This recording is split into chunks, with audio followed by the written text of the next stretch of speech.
false alarm. The wires are not explosives, but the remains of New Year decorations which had not been removed before the Russian invasion on February 24. We are in the village of Veliky Prohody near the eastern Ukrainian city of Kharkiv, 10 kilometers from the Russian border. Over the past weeks, the Ukrainian army, in a rapid offensive, liberated dozens of villages like this one. But the Russian army has left its mark.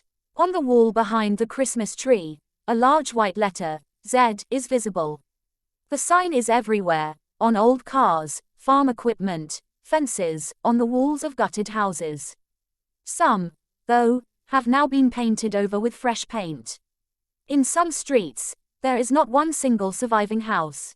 There are burnt cars along the roads. A battered armored vehicle is rusting in the bushes. Its caterpillar track, placed near the edge of the road, now serves as a speed limiter in front of the checkpoint. Alexander is a pensioner, and a former electrician and mechanic. Of course, I'm glad that the village has been liberated.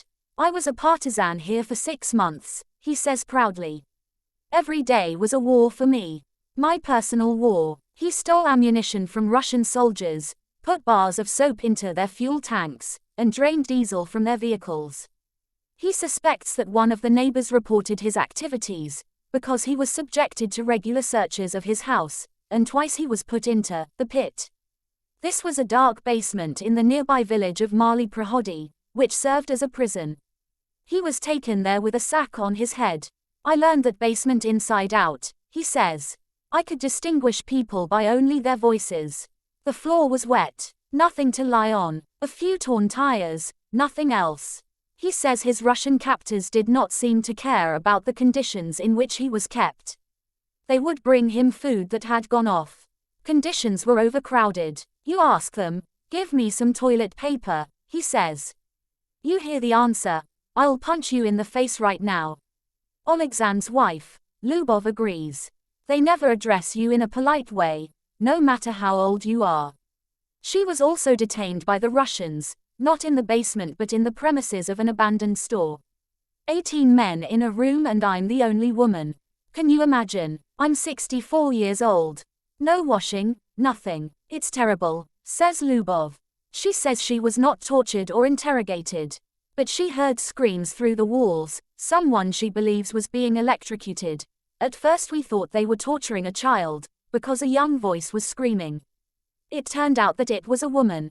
Other residents of the village also speak about detentions, abuse and forced labor.